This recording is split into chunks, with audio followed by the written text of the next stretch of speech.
બધા પંજાબ જેવી હાલત થવાની શિવનગરની જો આ લોકો કડક કાર્યવાહી નહીં કરે ને ડ્રગ્સ આપણે ભાઈ આપણે સાંભળો, આપણે જિલ્લા પોલીસ વડા જોડેથી એક મિનિટ આપણે જિલ્લા પોલીસ વડા જોડેથી શું ખાતરી જોઈએ તમે મને કહો, હું નહીં બોલું, તમે કહો.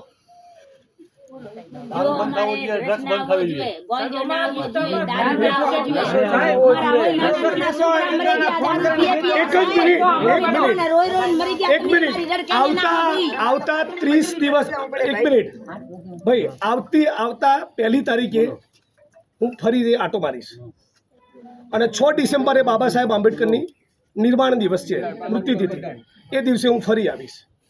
ત્યાં સુધી કોઈ પણ ખૂણામાં કંઈ પણ મળે તો આપણે જ્યાં સુધી જવાબદાર અધિકારીને સસ્પેન્ડ ના કરે ત્યાં સુધી અહીંથી ઊભા થવાનું નથી.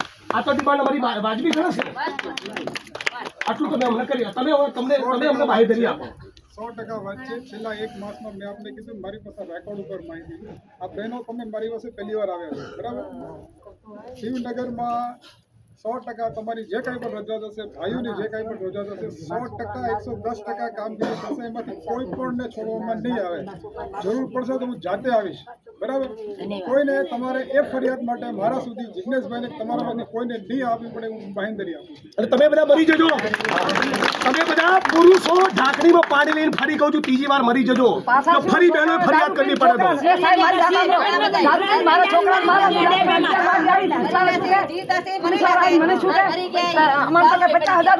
તમારો છોકરો શું કરશે? તમારે 50,000 રૂપિયા અમારા છોકરાને મારો બાઈક ભાંગો, મારો ફોન ભાંગો. હું અહીં આવી રાતના 1 વાગ્યા સુધી બેઠી. મારા છોકરાને મારો, હું વિધવા બેન છું, મારા છોકરાને મારી નાખો.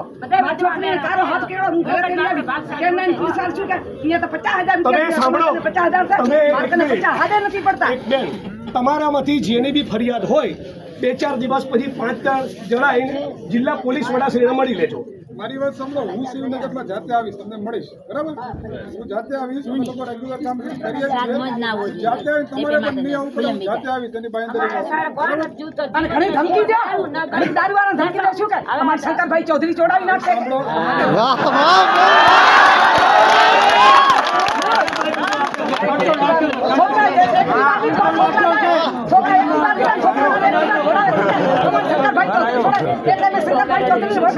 છોકરા મારવા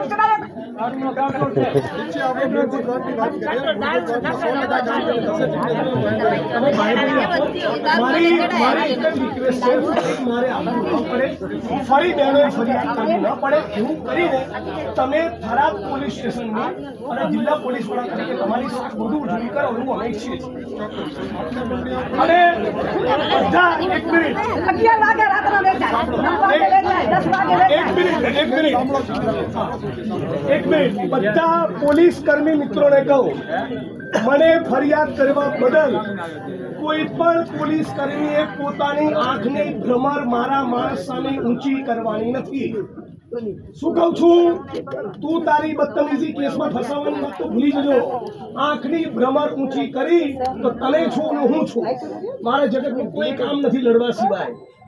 ચૂંટણીનું રાજકારણ 1, 2 ને 3 ને બધું 1, 2 ને 3 હું લડીશ એટલે તમને યાદ કરાવીશ કે લડત કોને કહેવાય. અને તમે પણ આ 1 મહિનાની અંદર સજડબમ ચોખ્ખું ચણાક ના થાય તો આનાથી 5 ગણી સંખ્યામાં 5,000 માણસો લઈને આવવાનું છે. એની તૈયારીમાં તમે રહેજો. અને એ વખતે તમે તૈયારીમાં નહીં હો તો ફરી મને યાદ કરતા નહીં. હું નવરો નથી, બરાબર? આટલું કીધું. તો આપણે વિનંતી કરીએ, અમે રજા લઈએ છીએ કે અપેક્ષા સાથે કે ફરી અમારે આવવું નહીં પડે. તારું વિજય સાહેબ બંગલા બનાવ્યા, બંગલા. અને 1 મિનિટ ભાઈ, 1 મિનિટ. હવે પોલીસને જે કહેવાનું હતું કહી દીધું. તો તમે સાંભળો 1 મિનિટ. મારી સોસાયટીમાં કોઈ દારૂ વેચતું હોય તો મારી બુદ્ધિ ભ્રષ્ટ થઈ ગઈ છે કે હું લેવા જાઉં? કોઈ ઝેરની દુકાન ખોલે તો લેવા જાવ છો? પોલીસને જ્યારે કહું છું ત્યારે તમને મજા આવે છે. દારૂના અડ્ડે એમને ચાલે, તમે પીતા નથી? બોલો. ગાંજો પીનારા, ડ્રગ્સ લેનારા માણસો ના હોય તો કોઈ વેચવા આવે? તમે સાંભળી લો, એક મિનિટ, તમે તમારા છોકરાઓને બી રેડી કરો,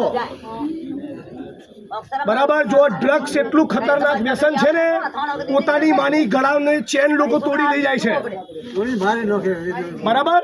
એટલે અત્યારે તાલીઓ પાડનારા લોકો તમે બી સુધરી જજો અને ચેતી જજો. આ બધી બહેનોએ ફરિયાદ કરવી પડી છે ને, કે તમારા માટે સારું નથી. ધૂળ